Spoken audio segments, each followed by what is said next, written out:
77 kilos, Jesse Porter in the red. Product of New York, representing the New York Athletic Club. Also representing the New York Athletic Club, but hailing from the Pacific Northwest and the evergreen state of Washington, Austin Morrow. Number 11 versus number 13, evenly matched guys.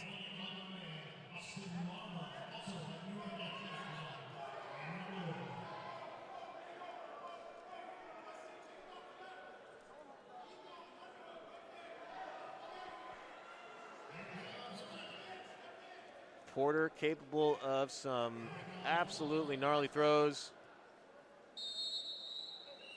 This highlight reel is something to behold.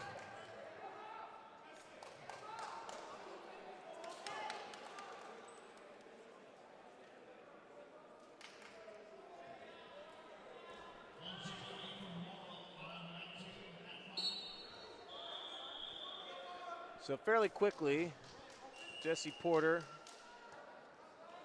gets the passivity, gives up the point, and gives up a turn to Morrow.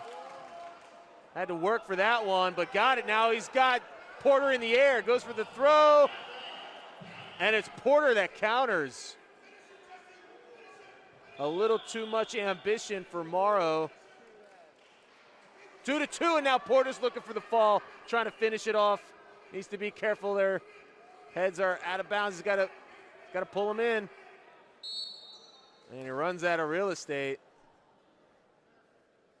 So they give Morrow credit for that throw. So we got the passivity point, the turn, and the throw, and then Porter gets the counter.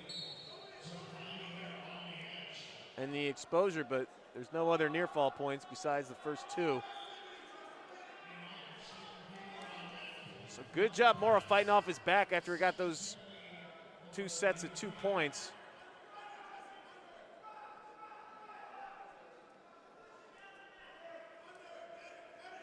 Now it's Porter in a 3-point deficit.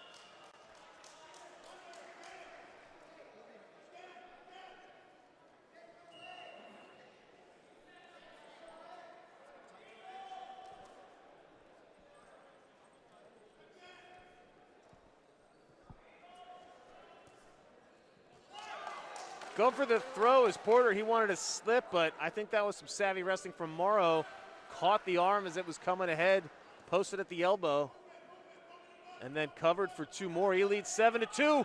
He's got Porter up in the air again. Does he back arch? Is he going to go for it? He does. He gets 2 more. And white paddled the penalty. Well, everything white paddled. So he doesn't get the throw, or we'll see. Officials are going to confer. We'll wait to see what they decide.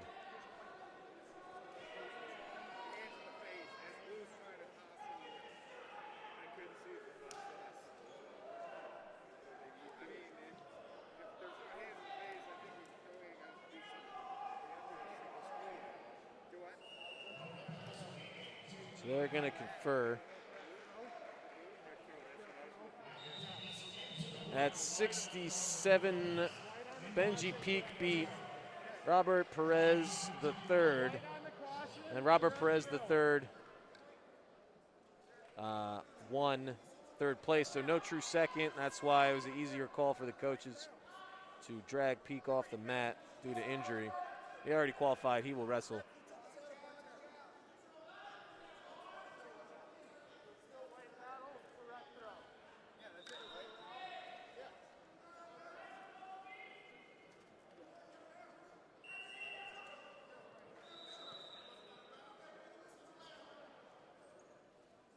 So they white paddled the caution for hands to the face while the throw was happening.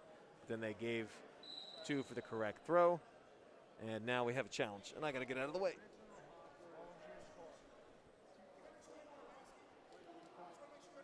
The officials come over to the computer that's right in front of me. I had to break during the semis because we had a shorter microphone cord. And I'm going to hang out and continue to talk to you guys.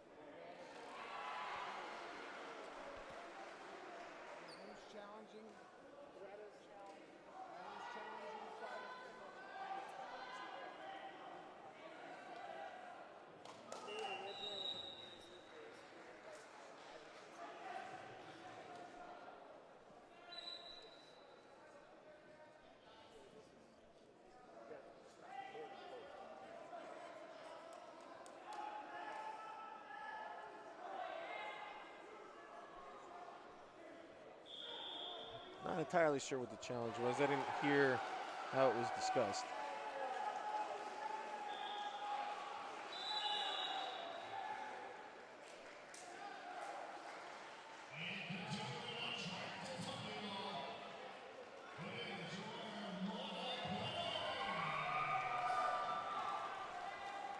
So Moda Pettis and Sage Mortimer on the women's side both qualify by winning their brackets. They're both in high school. We got two high schoolers in the 68 kilo final in Kennedy Blades and Kylie Welker. They're both just juniors in high school, so youth being served.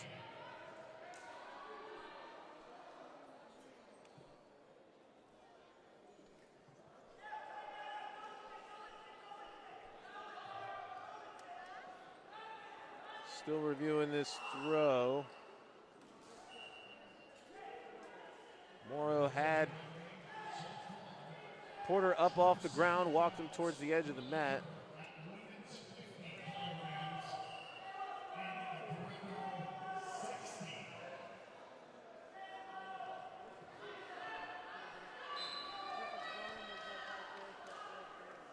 This is Porter's corner that challenged.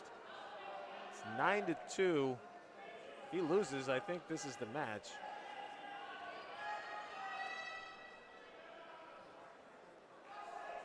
Eight-point tech if they tack on a lost challenge point. So the officials making sure they get it right.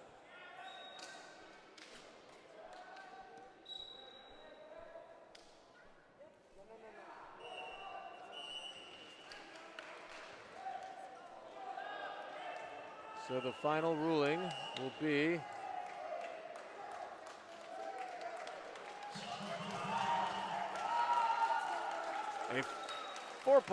an extra point, 9-2, and then one more, and that'll do it, 10-2.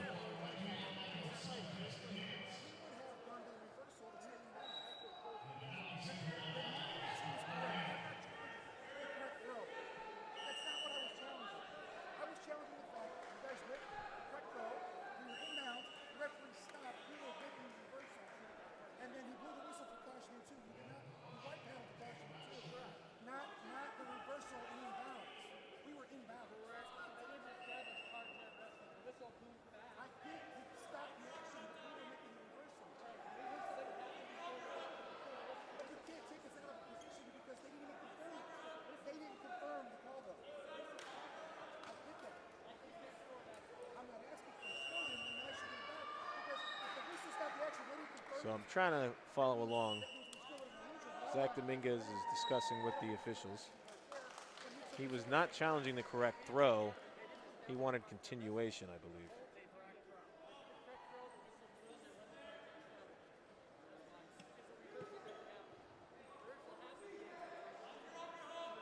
So the explanation is not going to satisfy Jesse Porter's corner, but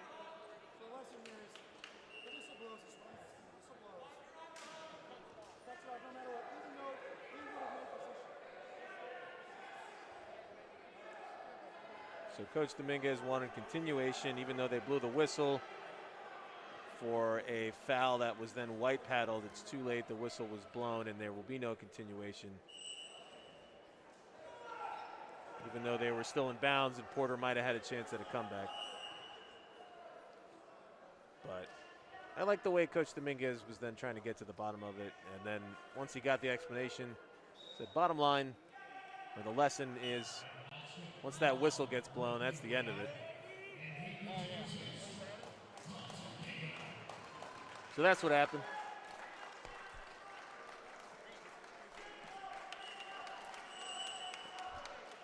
There's the winner.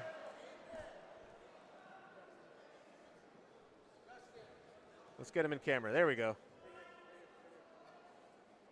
Austin Morrow. Then they turn to the, we got a couple photogs here. Jim Thrall, Matt